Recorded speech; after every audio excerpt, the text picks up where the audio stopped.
Alors on est ensemble jusqu'à 20h pour Et en même temps avec Titiou Lecoq. Bonsoir Titiou. Bonsoir. Et Nicolas Doménac. Bonsoir Nicolas. Bonsoir. Pour interroger Daniel Obono, je le répète, député de Paris, porte-parole national de la France Insoumise. On est dans un moment un peu particulier de cette tempête politique qui nous agite depuis plusieurs jours maintenant. Peut-être dans l'œil du cyclone, ce moment, ce week-end donc, où tout se fige avant de repartir encore plus fort. Il y a des consultations, on le sait, des grandes manœuvres, probablement pour un remaniement. Avant d'évoquer la suite, ce qui se profile pour les prochains jours, comment analysez-vous ce qui s'est passé ces derniers jours? C'est une crise politique, une crise institutionnelle, une crise de régime? Quel est votre qualificatif? Écoutez, on va voir comment ça se déroule, parce que tous les jours, on en apprend quasiment de nouvelles. Mais c'est vrai que là, on a l'impression que depuis la dite affaire Benalla, dont nous disions déjà qu'elle signifiait quelque chose de profond dans le système de la Macronie, on voit les répercussions et la démission avec fracas de M. Collomb est une de ces répercussions-là. Donc je pense qu'il y a au moins une crise dans le régime macroniste aujourd'hui et c'est ce qu'on voit se dérouler là depuis plusieurs semaines. Et c'est vrai que ce n'est pas simplement la démission de M. Collomb, c'est celle de M. Hulot qui a quand même signé la rentrée de ce gouvernement avec un bilan politique très dur, très critique, y compris qui reprend des choses que nous disions, mais que lui dit en ayant l'expérience d'un an de tentative de mener une politique écologique au sein de ce gouvernement. Donc voilà, je pense que le bilan d'un an de Macronie au pouvoir est de l'intérieur même, ce n'est pas simplement l'opposition, mais ce sont des acteurs clés de ce système qui mettent en avant son échec. Ce qui se profile, c'est un remaniement XXL avec probablement une démission du Premier ministre qui serait réinvesti d'une certaine façon immédiatement, mais ça aurait des conséquences. Probablement un discours de politique générale ensuite à l'Assemblée, et puis évidemment une nouvelle équipe. Est-ce que vous êtes favorable à ce nouveau souffle d'une certaine façon ? Mais écoutez, je pense que c'est quand même la moindre des choses que le gouvernement dont on ne sait plus en fait qui dirige dans ce gouvernement. Vous avez vu, M. Collomb est passé par-dessus la tête de son Premier ministre pour indiquer aux médias et à M. Macron qu'il claquait la porte, tout simplement. Donc on se demande bien ce que M. Édouard Philippe fait de ses ministres et avec son équipe, s'il n'est au courant de rien. Il n'était pas non plus au courant, je crois, de la démission de M. Hulot. Donc il y a quand même un certain nombre de questionnements qu'on peut se poser sur qui dirige ce gouvernement. Donc après nous, on est critique, y compris du régime de la Ve République, parce que c'est ce régime-là qui fait que le Premier ministre n'est souvent que soit le fusible, soit le paratonnerre, et qu'au final, c'est le président qui décide de tout. Il s'en est d'ailleurs vanté. Rappelez-vous, cet été, c'est moi le responsable, venez me chercher. Donc on voit bien, c'est poussé jusqu'à la caricature. Mais c'est vrai que constitutionnellement, le gouvernement, le Premier ministre est responsable devant le Parlement. Et effectivement, depuis plusieurs mois, en tant que parlementaire, on a un peu l'impression qu'on ne sait pas trop à qui on peut s'adresser pour avoir des réponses qui sont dues aux représentants et représentants du peuple que nous sommes. Et donc, nous attendons effectivement que, pour le coup, l'ordre institutionnel soit respecté et que le Parlement soit respecté, que M. Édouard Philippe puisse venir expliquer un peu ce qu'il fait. C'est une crise dont vous ne nous dites pas d'ailleurs vraiment la nature, mais qui ne vous profite en rien, ce qui en même temps montre la limite de cette crise-là. Elle n'a pas l'ampleur peut-être que vous souhaiteriez. En tout cas, on voit aucun des leaders de l'opposition, quels qu'ils soient, les Insoumis en particulier, en profiter. Écoutez, je ne sais pas qu'est-ce que ça signifie profiter d'une crise. Nous ne sommes pas à la recherche... Être plus écouté, être plus entendu même, qui sait. Nous ne sommes pas à la recherche de crise pour la crise. Nous défendons, et nous l'avons montré, je pense que nous faisons un travail sérieux, organisé, sur le fond des dossiers au Parlement. Et nous sommes 17 avec nos équipes et l'ensemble du mouvement qui nous aide là-dessus. Et nous nous opposons aux politiques et aux conséquences de ces politiques-là. Que la Macronie soit en crise et qu'elle se prenne les pieds, alors voilà, on est souvent plus spectateurs, comme vous d'ailleurs, de ce qui se passe. On a appris tout l'été, au jour le jour, qu'il se passait ci, que tel disait ça. Enfin, quand on a essayé de prendre nos responsabilités en tant que parlementaires en disant il faudrait peut-être faire une commission d'enquête, qu'on ait les moyens de juger sur pièce, etc., ils ont tout fait pour faire planter tout ça. Donc non, nous, on ne recherche pas la crise pour la crise. Mais il n'y a pas de vase communicant, pardon de vous couper. Il n'y a pas de vase communicant. popularité d'Emmanuel Macron ne signifie pas un bond de popularité de Jean-Luc Mélenchon ou d'autres. La politique comme la vie, c'est pas une question de vase communicant, il n'y a pas une addition. Je vous rappelle quand même que, en termes de popularité, je crois que monsieur Jean-Luc Mélenchon n'est pas le moins bien loti en ce moment, y compris comparativement à Emmanuel Macron. Mais nous, on ne cherche pas un petit jeu du plus ou de moins. Je pense qu'on est un mouvement qui se déploie et peut-être que vous n'en parlez pas sur vos plateaux, mais on a des insoumis et des insoumises qui sont aux côtés des salariés. On ne voit pas d'incarnation d'alternative. On ne voit pas d'incarnation d'alternative. Vous devriez regarder plus attentivement ce qu'on regarde fait. Avec attention, on voit beaucoup de dissensions pour l'instant, mais pas de cohérence. Vous verrez l'alternative qu'on est en train de construire, qu'on a construite pendant un an en tant que groupe parlementaire et qu'on va continuer à construire avec notamment les candidats et les candidates à l'élection européenne. Il y a du contenu, je pense qu'on peut nous faire beaucoup de reproches, mais certainement pas d'avoir du contenu et des propositions alternatives. Ensuite, malheureusement, nous ne sommes pas maîtres de ce qui est dit et ce qui est raconté sur nous. Et par contre... Mais vous êtes là pour vous exprimer. Voilà, Alors, Titu Lecoq, s'il vous plaît. Il y a votre dernier édito sur votre site, j'ai noté le titre, s'intitule « Pour que viennent les jours heureux et le goût du bonheur ». C'est très joli. Et c'est une question vraiment très sincère. Face à l'inaction sur le plan écologique, la montée de la xénophobie, les violations sur les droits des femmes qui sont quand même en danger, la montée de pouvoirs autoritaires un peu partout dans le monde, si les jours heureux et le goût du bonheur, est-ce que vous pensez vraiment qu'on n'en est pas loin? Est-ce qu'il n'y a pas quelque chose de décourageant en ce moment dans l'ambiance politique générale? Moi, je pense qu'il y a plus et un esprit de résistance plutôt que de bonheur. Je pense que l'un ne peut pas aller sans l'autre, véritablement. C'est un édito que j'ai écrit pour le bilan de première année de mandat. J'ai fait un 4 pages que je diffusais dans ma circonscription.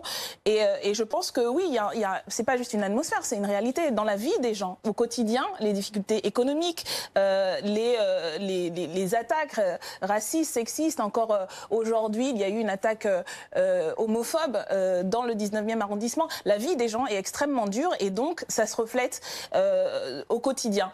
Et en même temps, pour reprendre le titre de votre émission... Et le petit jingle à chaque fois qu'on le cite. Ah d'accord, ok. Vous êtes c'est le bingo, ok, d'accord. Non, mais en même temps, je pense qu'il est fondamental de pouvoir donner à voir que ce n'est pas une fatalité. Oui, le monde dans lequel on vit n'est pas une fatalité. Nous avons les moyens aujourd'hui, nous avons les moyens économiques, nous avons les moyens politiques de faire autrement.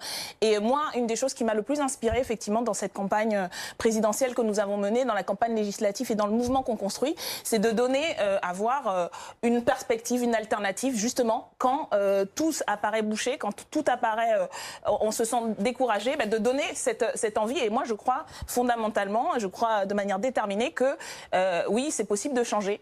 C'est urgent, mais c'est possible. Et c'est pour ça que je me bats au quotidien. Donc c'est oui, mais donner à voir cet horizon émancipateur. De voir au sein même de votre parti que, effectivement, tu faisais allusion tout à l'heure, il y a des divergences, on sait qu'il y a des sujets qui crispent sur comment, par rapport aux migrants, comment est-ce qu'il faut se positionner, etc. Enfin, tout est tellement compliqué, tellement lourd, même sur des sujets comme cela. Ah mais bien sûr qu'on débat, et encore heureux qu'on débatte et qu'on discute. Si on ne débattait pas et si on ne discutait pas, on dirait qu'on est une espèce de secte sous la houlette d'un gourou. On l'a dit d'ailleurs, de toute façon. Oui. Et puis quand on discute et on débat, ça ce n'est même pas le propre de juste de la France Insoumise, c'est le propre de toute la gauche, de tout le mouvement progressiste. Mais même sur des sujets aussi fondamentaux, on pourrait dire que c'est un socle commun qui est déjà acquis. Je crois qu'il y a un socle commun, véritablement, et je pense que vous demanderiez à l'ensemble de mes 16 autres collègues, je pense que quand on a passé les heures et le temps qu'on a passé avec nos équipes à défendre une autre perspective face à la Macronie, face à l'extrême droite sur la question de l'asile et de l'immigration. Je crois qu'on est tous fiers et on porte tous fièrement le programme et les propositions qu'on a fait. On a 40 pages de propositions qu'on met en avant. Après, bien sûr qu'on débat et on ne sait pas. Il y a des choses qu'on ne sait pas comment faire et on essaie de trouver. C'est comme ça qu'on a construit notre groupe et notre collectif. Et moi, je suis fière de ce travail et je pense que tout le monde en est fier. Après, on assume aussi de ne pas avoir toutes les réponses et de devoir en discuter. Mais moi, je ne vois pas ça comme une dissension ou je ne sais quelle... On va reparler des... découragement, quoi. Non, la situation est dure et difficile, comme vous l'avez dit. Okay. Mais moi, je suis plutôt Enfin, je reste déterminée à porter, à défendre avec mes collègues et mes camarades nos idées, et je suis fière du travail qu'on fait, et j'espère bien qu'on va continuer et être encore plus nombreux avec, j'espère, l'arrivée de Farida Amrani, une 18e insoumise à l'Assemblée, pour porter ce message. Vous incarnez, depuis un peu plus d'un an maintenant, 16 mois, un renouvellement politique, et notamment à l'Assemblée bien sûr, mais au gouvernement, il y a beaucoup eu aussi de renouvellement, de nouvelles têtes, des femmes bien sûr, la parité a été respectée dans ce gouvernement, des personnes de la société civile. Là, que va-t-il se passer? On se demande d'ailleurs, est-ce que cette société civile qui a été beaucoup critiquée durant cette première partie du quinquennat d'Emmanuel Macron doit continuer, selon vous, à être présente? Est-ce que c'est un atout, la société civile, pour un gouvernement? Ah ben bien sûr. Après, il faut savoir de quoi on parle quand on parle de la société dite civile. Parce que moi, j'ai beaucoup entendu justement la Macronie se féliciter d'avoir introduit la société civile et blablabla. Et puis, quand il faut discuter des textes, ils n'ont pas de mots assez durs pour mettre en cause, y compris le travail d'associations et d'ONG comme Oxfam, qui traitent de tous les noms à l'Assemblée nationale, y compris d'expliquer que les ONG font le jeu des passeurs. C'est dans la bouche de députés de la majorité qu'on a entendu ça pendant le débat. Donc, on voit bien que malheureusement souvent il s'agit plus d'une opération de communication, voilà, pour ça fait partie de toute la communication du soi-disant nouveau monde. Est-ce qu'il y a un profil dans le gouvernement, je sais que vous êtes dans l'opposition, vous n'êtes pas là pour dire du bien du gouvernement, mais est-ce qu'il y a une personnalité, un profil dont vous vous dites, il ou elle a essayé de faire le boulot et de défendre des convictions? Est-ce que quelqu'un vous a, dans la société civile, vous a convaincu? Je ne sais pas lesquels vous considérez comme la société civile, mais si vous regardez, nous ce qu'on a toujours essayé de faire, c'est pas une question de personne, parce que même à l'Assemblée nationale, c'est plus que le gouvernement. Quand on est ministre, à l'Assemblée nationale, non, vous pouvez me dire personne, j'entendrai. J'essaie d'expliquer, parce que c'est pas une question encore une fois de personne. Notre attitude, par exemple, pendant toute l'année vis-à-vis de Nicolas Hulot, qui était présenté comme voilà, la société civile par excellence. Nous pensons que ce gouvernement, et nous pensions dès le départ que ce gouvernement n'était pas engagé dans une réelle volonté, vision stratégique de transition écologique. Mais on a pris au mot Nicolas Hulot, qui, je pense, voulait défendre sincèrement ses idées, et à chaque fois, à chaque discussion, on a dit nous on est prêt à voter avec vous si vous avancez de manière cohérente. Donc voilà, c'est ça notre attitude. Et vous ne l'avez jamais fait? Si, bien sûr que si. Quand on a eu le débat par exemple sur le projet de loi sur la question des hydrocarbures, on a dit voilà, nous on est prêt à voter à ces conditions. Voilà, après on pense, et je pense que la réalité nous a donné raison, et M. Hulot lui-même est arrivé à la conclusion qu'il est impossible de faire avancer une véritable vision écologique dans ce gouvernement dominé par les lobbies et par des intérêts particuliers. Nicolas Domenech. En passant, vous nous avez dit nous ne sommes pas une secte qui serait guidée par un gourou. Mais j'aimerais bien savoir ce qu'est pour vous Jean-Luc Mélenchon. C'est un chef, un patriarche, un inspirateur, un commandant de thé. C'est quoi? Donnez-moi votre définition. C'est un homme politique engagé, c'est un camarade. Et c'est le président de notre groupe parlementaire, on l'a élu, c'est la seule fois où on a fait, je crois est-ce qu'on a fait un vote? Je me rappelle plus si on a fait un vote, mais bon, ça c'était unanime, c'est le président de notre groupe, ça a été notre candidat à l'élection présidentielle, donc voilà, c'est à la quand fois il donne la ligne, vous suivez?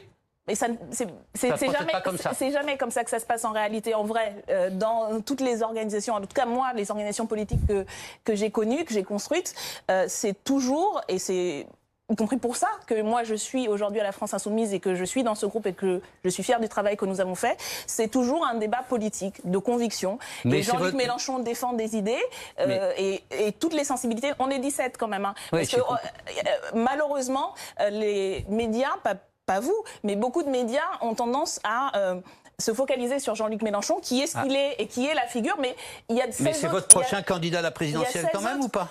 Pour le moment, c'est notre président de groupe. Et il y a 16 autres membres dans ce groupe. Muriel Ressiguier, Bénédicte Taurine, Mathilde Panot, Adrien Quatennens. Je crois qu'on est, y compris le groupe qui a mis en avant le plus de figures politique nouvelle aujourd'hui. Donc tout cela, toutes ces personnes sont issues de combats, sont issues d'engagement, ont des sensibilités, et je vous assure que on n'est pas les derniers à exprimer ce qu'on a à dire dans ce groupe-là, et c'est comme ça, y compris qu'on a construit un groupe cohérent, unifié, avec en même temps des diversités. Je ne suis pas François Ruffin, Jean-Luc Mélenchon n'est pas Mathilde Panot, mais vous voyez bien qu'il y a dans cette diversité-là une cohérence parce qu'on est d'accord sur le fond. Voilà. Vous restez avec nous, Daniel Obono, vous êtes notre invité jusqu'à 19h, on se retrouve dans quelques secondes, à tout de suite. Et en même temps, En même temps. Et en même temps.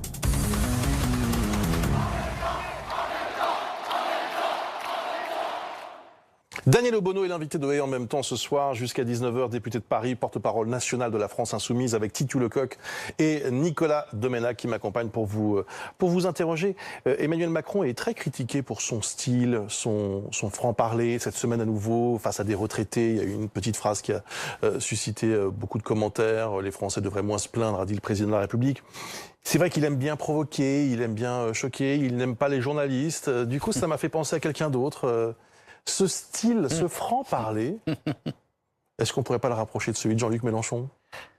Écoutez, je ne sais pas si c'est un franc-parler ou plutôt l'expression d'un surmoi ou d'un ça qui traduit son mépris de classe. Franchement, Sarkozy avait fait la même en se présentant comme le président qui parle franc, qui parle fort. Chacun le joue à ce jeu-là. Ce qui est sûr, c'est que pour nous, outre l'insulte et le mépris qu'on peut ressentir et le dédain qu'on ressent dans les propos qui traitent les retraités de fainéants, de râleurs, les Gaulois réfractaires et autres, mais l'enjeu, c'est qu'un discours, y compris des petites phrases, elles portent un message politique. Et je pense que la nature de ce que porte quelqu'un comme Jean-Luc Mélenchon ou d'autres de notre mouvement est tout autre. Et c'est un franc-parler. Je ne parlais pas du fond, je parlais du style. Oui, mais dans la provoque, Mélenchon est le roi de la provoque.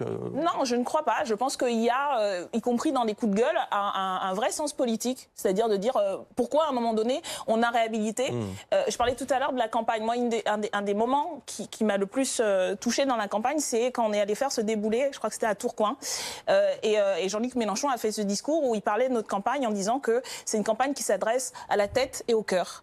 Et il y a un passage très, très beau, que je trouve moi très beau, où on dit on assume l'affect en politique. On pense que cet affect qui traduit nos principes, nos idées, nos idéaux, et en même temps c'est le cœur, c'est la tête et le cœur. C'est un peu déstabilisant, mais voilà. Et voilà, il y a un message politique là-dedans de dire, nous, on est 17 à l'Assemblée, on n'est plus vraiment des gens comme tout le monde parce qu'on est député avec tout ce que ça change, mais on est aide-soignante, bibliothécaire, etc. Voilà, on est des gens normaux qui parlons comme des gens normaux. Oui, vous esquivez quand même. Vous esquivez, pardon, il y a un parallèle à faire quand même entre Jean-Luc Mélenchon et le président de la République. D'ailleurs, la meilleure illustration, c'est que quand ils se retrouvent, comme à Marseille l'autre fois, mais comme ils sont délicieux l'un envers l'autre, ils se respectent, ils se considèrent, ils se regardent au fond comme des égaux. L'un étant président et l'autre, au fond, peut-être président de rechange, ou en tout cas... Ça, c'est sûr. C'est d'une autre... Moi, je trouve que c'est un président... Ce serait, et ce sera peut-être un président d'une autre ampleur. Mais la vérité, c'est que... Et ça a l'air de surprendre tout le monde que Jean-Luc Mélenchon soit une personne respectueuse et délicieuse. Ça ne surprend que ceux qui en ont une image grotesque. Oui, et il l'a très bien expliqué, il est 1h ou 2h, je ne sais pas quelle heure du matin, sur le Vieux-Port. Il est censé faire quoi? Lui sauter à la gorge. Et il n'a jamais eu, que ce soit de ces échanges, pas juste avec M. Macron, mais avec Édouard Philippe. Je pense que là aussi, ça avait surpris tout le monde qu'il puisse avoir un échange respectueux, polémique. Ça veut dire quoi? Ça veut dire que c'est du théâtre alors un peu? Non, ça s'appelle juste de la courtoisie, de la politesse. Ça n'empêche pas, y compris à d'autres moments, d'être plus dur, mais c'est juste savoir, il y a des moments où il n'y a pas besoin, y compris ils n'avaient pas besoin là d'en revenir au sujet plus dur, plus ferrailleur, parce qu'ils avaient déjà eu une discussion par ailleurs. Ce serait du théâtre que de rejouer sans cesse un numéro, alors que là, dans l'après-midi, ils avaient déjà eu, et ils ont eu d'autres occasions de s'opposer. C'est exactement de la manière dont nous on travaille à l'Assemblée également. Il y a des moments où on est très dur et très frontaux parce qu'on porte un message qui doit bousculer. Et puis il y a beaucoup d'autres moments où on discute, même avec des députés de droite avec qui, franchement, on n'a absolument rien en commun. Mais voilà, on se respecte et on peut même des fois... Vous voyez, voter avec eux. Vous n'avez pas respecté Valls, vous n'avez pas beaucoup respecté Valls avec vos pancartes qui étaient des pancartes d'un niveau de lycée, de collège, de chahut, quoi. C'était pas un niveau c'est pas un niveau de député, peu importe. Alors, on va rappeler juste d'un mot, s'il vous plaît. On va rappeler juste d'un mot que donc il y a eu ces pancartes bon débarras, en effet, au moment où Manuel Valls a fait ses adieux à l'Assemblée. reconnaissez que ça a choqué beaucoup de gens. Ça peut en choquer. Moi, ce qui m'a choqué, c'est qu'il puisse être fait une standing ovation pour l'œuvre de Manuel Valls à l'Assemblée. Vous avez le droit de pas applaudir, mais de là à lui dire bon débarras. On a le droit de le féliciter, mais que l'Assemblée nationale, au moment des questions au gouvernement, parce que je vous rappelle que là, c'était pas un meeting, hein, c'est les questions au gouvernement, où on est censé adresser un certain nombre de remarques, de questions au gouvernement. Et la Macronie, la République en marche, a choisi ce moment-là. Donc c'est un choix politique. Ils font une démonstration politique. Et nous, on l'a pris comme ça. Ça a d'ailleurs été indiqué bien avant dans les journaux. Vous saviez à l'avance qu'il y aurait standing ovation. Mais nous l'avons Comment appris. l'idée vient? Vous êtes réunis et il y en a un qui dit on va faire des feuilles avec écrit bon débarras. Nous avons appris par la presse, d'ailleurs, par certains de vos confrères, que la République en marche prévoyait de faire une standing ovation, de se lever et d'applaudir pour Manuel Valls. Voilà, c'est à ça que nous réagissons. Et que de notre point de vue, non seulement je pense que l'Assemblée nationale n'est pas fait pour ça, pour donner des tribunes. Mais c'est fait pour dire bon débarras. C'est pareil, vous faites le même reproche. Non, nous on exprimait politiquement. C'est au même niveau. La République en marche a choisi de faire un acte politique et nous nous en faisons un. Et nous estimons qu'il n'y a pas de vers le bas là. Écoutez, je sais pas. En tous les cas, moi, je n'ai pas de problème à assumer le fait que, au moment où on applaudit l'homme du 49-3, l'homme de la déchéance de la nationalité, un homme qui a passé des semaines, la seule fois où on l'a vu sur les plateaux, c'était pour venir nous insulter, nous traiter de tous les noms. J'ai pas de problème à assumer. Vous vous souvenez quand même que c'était le Premier ministre au moment des attentats et qui a tenu un discours d'union nationale applaudi par l'Assemblée nationale debout. Je veux dire, il y a des moments où les conflits secondaires doivent céder le pas. Il a peut-être oublié le discours d'union nationale qu'il avait tenu quand il est venu sur tous les plateaux nous insulter, m'insulter moi. Retrouvez les vidéos, vous les avez entendues. Quel type d'insulte? M'insulter moi et me traiter de islamo-terroriste, n'étant pas clair, etc. Enfin, franchement, on les retrouve ces vidéos-là. On vous entend ce soir. C'est pas à moi voilà. Je pense qu'on aurait pu s'éviter ça si la République en marche n'avait pas choisi encore une fois de faire une démonstration politique, de se lever et d'applaudir, parce que nous on n'est pas d'accord pour se lever et applaudir. Le président de la République vit en effet une séquence politique extrêmement difficile. Je le rappelle, il y aura un remaniement dans les tout prochains jours, mais il est aussi protégé d'une certaine façon par la Constitution, par cette 5e République. Alors cette semaine, à l'occasion des 60 ans de la Constitution, il a évoqué ceux qui veulent changer de République. On écoute. Ceux qui vont dans ce sens et qui, parfois, comme dirait le général, sautent comme des cabris sur leur chaise pour vouloir une 6e République, n'aiment simplement pas l'État et n'aiment pas qu'on décide. Aucun pays n'avance si on ne décide pas. Regardez les pays autour de nous qui sont bousculés par les extrêmes, où il devient impossible de passer le moindre texte de loi. La force de cette Constitution, c'est qu'elle permet d'avancer pour qu'ils décident de l'expliquer aux Français quand ils l'ont choisi. Ceux qui veulent une autre République n'aiment pas l'État. Qu'est-ce que vous répondez à cela? Moi, je pense que ceux qui n'aiment pas l'État, c'est ceux qui détruisent les services publics, comme le fait aujourd'hui sa majorité, son gouvernement. Ceux qui n'aiment pas l'État social, c'est ceux qui remettent en cause la sécurité sociale, comme on va avoir comme débat à l'Assemblée nationale. Franchement, c'est encore du grand n'importe quoi macroniste. Franchement, nous expliquer que en fait, le seul système qui permet la démocratie aujourd'hui en Europe, c'est la 5e République, en prenant l'exemple de d'autres pays qui ont des systèmes parlementaires différents, qui n'ont pas un monarque présidentiel, pour dire en fait, il n'y a aucune loi qui peut être passée dans ces pays, et il n'y a que ici, parce qu'il y a la 5e République et il a la majorité qu'il a, qu'on arrive à faire tourner la boutique. Voilà, c'est du niveau de la Macronie où on fait des mots avec sa bouche et qui n'ont aucun sens. Voilà. Mais ça permet quand même, ces institutions, une stabilité quand même que d'autres systèmes ne garantissent pas. En tout cas, la perspective de votre 6e République n'est pas de ce point de vue-là extraordinairement rassurante.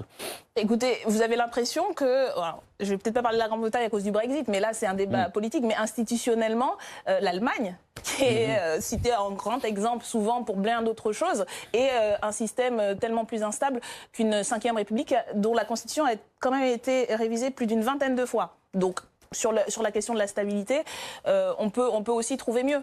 Et puis après, c'est pas une question de... Nous, on n'est pas attachés à l'idée d'une 6e République, c'est simplement de faire le constat qu'aujourd'hui, au XXIe siècle, on a une constitution qui a été faite pour un homme, pour un moment politique particulier, pour une société particulière.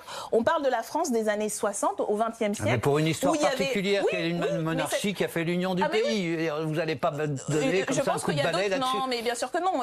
Il y a d'autres choses qui ont fait, heureusement, l'union de ce pays, ses avancées sociales, ses progrès sociaux. Donc voilà, on parle d'un régime qui correspond à une époque, à un moment, à une société qui a énormément changé en 60 ans. Et pour nous, justement, parce que les institutions ne devraient pas être extérieures à la société, ne devraient pas planer un peu au-dessus et puis s'imposer aux êtres comme si elles étaient toutes puissantes. Elles doivent traduire l'état de la société, l'état de ses progrès, et c'est ça que nous défendons dans la 6e République. Et surtout, ce que nous défendons, c'est pas d'appliquer la 6e République, c'est un processus constituant pour arriver à cette 6e République. Il parlait là, enfin, entre autres choses, il disait il y a la montée des extrêmes, et on peut faire tous le constat de la grève civique, de l'abstention, du désespoir qui existe partout. Nous, ce qu'on propose, c'est une manière de sortir tous ensemble, par le haut, par un débat, par refaire collectif, refaire du commun politique et refonder aussi les principes, les idées, les institutions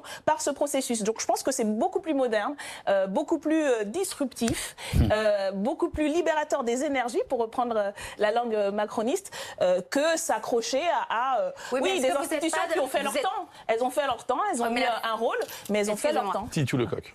Est-ce qu'il n'y a pas une contradiction d'être dans un parti qui est quand même très très incarné par un Jean-Luc Mélenchon qui joue l'incarnation, qui joue effectivement comme Emmanuel Macron, moi je suis proche du peuple et je parle au peuple, etc. Et je suis très anti-journaliste. Bon. C'est d'être dans cette incarnation tout en disant ah oui, non, mais on veut sortir de ce système de la 5e où effectivement c'est un homme, on veut arriver à quelque chose de plus démocratique. Il y a un truc qui ne va pas dans le discours. Écoutez, peut-être dans votre interprétation de ce que nous on défend et de ce qu'on est. Après, on ne va pas s'excuser d'avoir un chef d'avoir qui surjoue on a un porte-parole. Non, on a un porte-parole, un candidat à l'élection présidentielle qui est excellent. Oui, alors voilà, on ne va pas s'excuser d'avoir. Enfin, moi que je trouve excellent. Alors, je ne suis pas d'accord sur tout à la virgule près, mais voilà, je trouve par que exemple il traduit, si on peut finir là-dessus, il traduit. Ne vous inquiétez pas, je vais vous la reposer dans une minute. Oui, je n'en doute pas. Voilà, donc oui, c'est une contradiction, comme c'est une contradiction pour moi, la marxiste, anticapitaliste, de m'être retrouvée à défendre les institutions de la 5e République pendant l'affaire Benalla en disant qu'il faudrait quand même respecter un peu le Parlement, même si je veux en changer. Oui, c'est une contradiction. Ce n'est pas nous qui avons décidé des règles du jeu, mais nous, on respecte. Mais vous les jouez bien. On les respecte. On respecte le mandat démocratique qui nous a été donné. On pense qu'on peut changer les choses si on convainc une majorité, et donc on s'inscrit dans ces institutions. Après, si on arrive on les incarne mieux que les autres, on incarne la parole populaire mieux que les autres, tant mieux, mais on est certainement pas, notre objectif n'a jamais été de s'en contenter. Et je rappelle, quand même, encore une fois, on met beaucoup l'accent sur Jean-Luc Mélenchon. Vous mettez beaucoup l'accent sur Jean-Luc Mélenchon, mais citez-moi une autre force politique qui a mis en avant autant de nouveaux visages, de nouvelles voix que celle d'Adrien Quatennens, de Mathilde Panot. C'est la raison pour laquelle nous vous recevons ce soir. Voilà, vous voyez bien c'est la raison pour laquelle nous vous recevons ce soir. On dit Mélenchon, Alors oui. quoi, par exemple? Parce que c'est un système, justement, qui regarde la politique par en haut, les grands hommes. Nous, on est contre ça. Et on le prouve tous les jours. Mais vous jouez le jeu. Vous n'êtes pas contre ça. Si, on jouez est le jeu ça. du grand homme et du sauveur et du. Non, mais ça c'est encore une fois votre interprétation. Je vous assure que voilà, les 17 qu'on est, ce sont 17 têtes dures. Et franchement, la tête de Jean-Luc Mélenchon n'est pas la plus dure. On a le droit dans ce groupe-là. d'être en désaccord avec lui sur quoi? On a le droit d'être en désaccord, pas qu'avec lui, mais entre nous sur plein de sujets. Par exemple, je vais vous donner un exemple. Je vais vous donner un exemple, par exemple, parce que moi j'ai lu avec intérêt un article de Libération qui dit qu'il y a une réunion de groupe cette semaine à l'Assemblée, donc entre les députés, qui a été un peu compliquée. Pourquoi? Parce qu'un manifeste lancé par Mediapart, Politis et Regard, un manifeste en faveur de l'accueil des migrants, n'a été signé que par une seule députée insoumise, en l'occurrence Clémentine Autain, et que ça lui a été vertement reproché, que ça a donné lieu à une discussion extrêmement animée, pour ne pas dire difficile. Oui, ça c'est selon le journaliste qui était bien évidemment présent dans cette réunion. Dites-nous si c'est faux. C'est du grand n'importe quoi, je l'ai déjà dit. Ah d'accord. Écoutez, ça fait plus d'un an que notre groupe se réunit tous les mardis pendant 2 heures, on débat de tout, de l'actualité, de la question au gouvernement, de qu'est-ce qu'on va dire, qu'est-ce qu'on va faire. On débat parce qu'on est justement des on est des élus, mais on est des militants politiques qui essayons de nous convaincre sur des idées. Alors, des fois, on ne sait pas. Des fois, on se dit, bon, on va tester ça, on va voir si ça marche, etc. Et dans cette réunion, comme dans toutes les autres, encore une fois, on a là, il y a eu un désaccord, puisqu'il y a une députée qui a signé et les autres qui n'ont pas signé. C'est bien le signe. Écoutez, le manifeste, il existe, il a été lancé bien avant. Pourquoi vous ne l'avez pas voulu signer, vous, par exemple, à titre personnel? Pourquoi est-ce que vous ne le signez pas? Juste, je finis. Il se trouve que Clémentine Autain est chorégraphice de Regard qui porte cette pétition. Donc, c'est bien sûr que c'est normal qu'elle la signe. Et vous? Je vous rappelle d'ailleurs que bien d'autres gens dans la France Insoumise, de candidats, de figures l'ont signé, de militants. Il y a plein de gens qui l'ont signé. Moi, j'ai décidé de m'abstenir parce que justement, je voulais arriver, je voulais être convaincue de signer cela. De l'accueil des migrants ? Non. Juste là-dessus, parce que puisqu'on y est, je voudrais dire quelque chose aujourd'hui, peut-être que vous ne vous rendez pas compte, et je ne sais pas ce qui est le pire, que vous vous en rendiez compte ou pas, de la violence de l'insulte qui est faite constamment. Qui vous insulte ? Je ne dis pas vous, je dis... Voilà, essayez de vous rendre compte de la violence de l'insulte qui est faite depuis maintenant un mois à l'ensemble des militants que nous sommes. Parce qu'il y a une ambiguïté, Madame Obono. C'est bien pour cela que nous sommes obligés de vous interroger à plusieurs reprises. Parce que cette ambiguïté n'est jamais levée réellement. Monsieur Toussaint, je vous réponds. J'ai été chef de file du groupe de la France Insoumise pendant les débats sur la loi Asile et Immigration. Nous avons produit un document de 40 pages. 40 pages, où nous développons toutes les propositions pour un accueil inconditionnel, pour la défense du droit d'asile, pour élargir le droit d'asile, pour dépénaliser le séjour irrégulier, pour régulariser les travailleurs sans papier, les familles, les étudiants. Nous avons développé pendant des heures à l'Assemblée nationale, nos propositions. Et ça, tout d'un coup, est remis en cause. On nous demande à nous de nous justifier de nos positions sur l'accueil des migrants. On nous insulte à demi-mot en nous traitant de rouge-brun, de quasi-alliés des nazis, de quasi-alliés des Salvini. Et aujourd'hui, c'est nous qui devrions nous justifier de quoi, Monsieur Toussaint? Avez-vous lu les 40 pages vous savez, nous savons avons tous, produit? Daniel Obono, que c'est une question extrêmement sensible parce que les Français, donc vos électeurs, sont hostiles à l'accueil des migrants. Nous le savons, toutes les enquêtes le montrent. C'est bien normal que ce soit sensible et qu'il puisse y avoir des discussions. Oui. Et donc, est-ce que ce sont des discussions qu'on a depuis des mois? Personne ne vous insulte. Écoutez, on essaie simplement de mettre en lumière si je peux me permettre cette difficulté. Pour vous expliquer, la difficulté, elle ne vient pas de nous. Mais moi, ce que je ressens comme une insulte, et croyez-moi, c'est si je pèse mes mots, comme une insulte et comme une ignominie, quand on nous fait quand on nous traite de gauche anti-migrants et quand on sous-entend que nous serions l'équivalent de Salvini ou l'équivalent de je ne sais quelle tendance rouge-brune. Après tout le travail qu'on a fait, c'est pas juste une insulte personnelle vis-à-vis de moi, vis-à-vis de 16 autres, de Caroline Fiat, de Mathilde Panot, qui sont tous les jours aux côtés des migrants, de tous les insoumis et insoumises qui sont aux côtés des migrants. Oui, permettez que je trouve ça insultant. Alors signez le texte. Non, excusez-moi. Si aujourd'hui, en fait, vous résumez pour vous et pour les personnes qui, comme vous, nous demandent de signer un texte, en gros, les 40 pages dont je vous parle, sur lesquelles personne ne revient. Vous ne m'avez pas posé des questions sur comment on fait pour créer les 20 000 places que nous, on propose. On pourrait avoir un débat là-dessus. Comment on fait pour mettre en place la gestion mondiale des migrations, comme on le propose? Comment on fait, une fois qu'on aura suspendu les accords de Dublin, comme on le propose? Personne ne pose des questions là-dessus. Vous expliquez. Personne ne propose... Ce soir, vous expliquez. Oui, mais je le fais. Personne ne demande à nos détracteurs et détractrices qu'est-ce qu'ils proposent d'autre que nous. Qu'est-ce que propose ce manifeste d'autre que nous? Vous pouvez Nicolas. Excusez-moi de me sentir insultée quand tout mon engagement politique... Mais si, pour moi, c'est la question. Non, essayez d'entendre qu'il y a une question qui se pose dans la gauche radicale, pas seulement en France, en Allemagne aussi. D'ailleurs, on s'en est entretenu sur ce plateau avec Jean-Luc Mélenchon il y a quelques semaines. À savoir est-ce qu'il faut limiter... Il y a un débat entre les no-borders qui disent qu'il faut accueillir tout le monde, et puis ceux qui disent il faudrait peut-être réguler un peu les flux, ne serait-ce que parce que ça tire les salaires vers le bas. Je veux dire, c'est insulter personne de poser ce débat-là. Oui, mais c'est pas le nôtre. Ça n'a jamais été le nôtre. Là, vous parlez... Il traverse aussi des gens de chez vous. Voilà, on l'a bien vu beaucoup. Vous parlez d'un débat qui concerne aujourd'hui notamment la gauche en Allemagne, avec des courants très forts qu'on appelle no-border. Pas la gauche radicale française. Oui, mais où est-ce que vous avez lu, encore une fois, le programme de la France Insoumise, le livret thématique qu'on a fait pendant la campagne et les 40 pages de brochures, de propositions, où est-ce que vous avez lu une seule fois que nous étions pour ne pas accueillir inconditionnel les personnes qui sont ici? Où est-ce que vous avez lu que nous pensions Constitution qu'il ne fallait pas régulariser les travailleurs et les travailleuses sans papier. Où est-ce que vous avez lu ça? Encore une fois, moi je veux bien avoir un débat. Je ne demande que ça. On n'a jamais refusé d'avoir des débats, mais ayons-les sur le fond et sur les vraies choses que nous on défend. Parce que autre chose, c'est non seulement une insulte personnelle, et ça je le répète, parce qu'on l'a su, on est nombreux et nombreuses, pas juste les députés, mais aussi les militants qui chaque jour se battent, qui l'ont ressenti comme une insulte personnelle, mais franchement, en quoi ça fait avancer la cause des migrants? On peut débattre, mais agissons sur le terrain. C'est le fait de ne pas signer ce texte. Pardon, on n'a pas compris. Est-ce qu'il y a une phrase qui vous a gêné? Oui, parce qu'il y a un débat sur le fait, comme sur tous les textes et toutes les pétitions, ceux qui ont l'habitude des débats politiques de la gauche, non, mais ça veut dire qu'on peut être critique d'un texte. Moi, j'ai entendu les camarades qui m'expliquaient qu'ils pensaient que le texte n'allait pas assez loin, que nulle part dans ce texte n'est question de la politique de M. Emmanuel Macron. Son nom n'est même pas cité. Donc si on pense qu'un texte ne va pas assez loin, voilà, moi je me suis abstenue là-dessus parce que je pense que ça n'est pas assez loin. Si vous considérez que ne pas signer ce texte veut dire que tout ce qu'on a fait depuis des mois, tout mon engagement personnel et politique est remis en cause, écoutez, c'est votre choix. Je pense que les choses soient mises très au clair parce que c'est effectivement un sujet qui est important, qui est très sensible.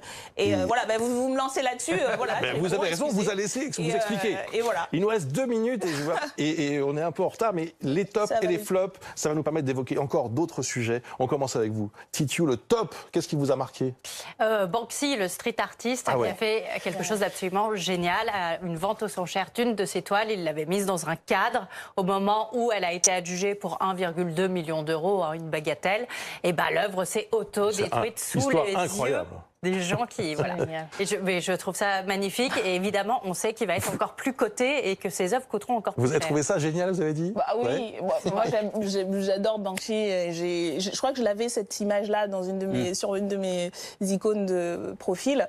Et voilà, c'est l'ultimate troll, quoi. Je trouve ça génial. Nicolas, votre top? Alors mon top, c'est la commission d'enrichissement de la langue française qui a proposé de ne plus employer le terme de fake news et de le remplacer par infox.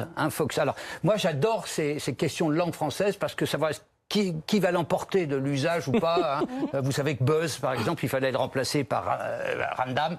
Ça n'a jamais marché. Donc, est-ce que cette fois-ci, un Fox, parce que c'est vrai que Trump emploie le terme de fake news. Donc, est-ce qu'un Foxtrot, pardon. Tout ça pour ça.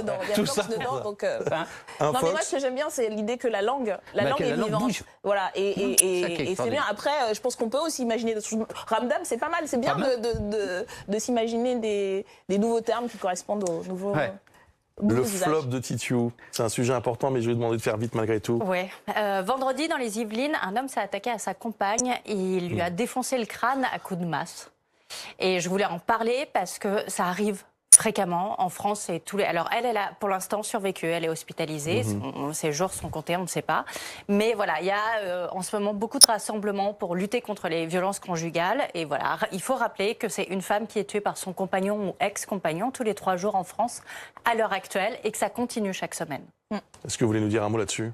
Je veux appeler tous et toutes à être présents au rassemblement en novembre, le 24 novembre, la journée de lutte contre les violences faites aux femmes, d'être très nombreux et nombreuses pour dire à quel point ce genre de choses est inacceptable et pour dire à quel point il faut se battre, il faut résister à ça. Et voilà, tout le soutien possible et imaginable aux personnes qui sont victimes de ça et qu'elles sachent qu'elles ne sont pas seules et que voilà, on est nombreux et nombreuses à leur côté. Nicolas. Alors, le flop pour l'école polytechnique, dont une enquête sociologique publiée par Libération nous rappelle que la sélection sociale sexiste aussi est toujours aussi forte et géographique, puisque 1% de fils d'ouvriers, alors qu'il y en a près de 30% dans la société, 29% de femmes, des étudiants qui viennent uniquement de la région parisienne et de grands établissements. Bon, et aussi des considérations passionnantes sur le concours d'entrée, parce que jusqu'à présent, on disait que, par exemple, les mathématiques n'étaient pas un instrument de sélection sociale. Or, l'enquête montre que ça l'est autant que le français. Donc, le nouveau patron de Polytechnique, il a du boulot pour changer ça. Merci beaucoup, Daniel Obono. Merci d'avoir participé à eux en même temps. Bonne soirée.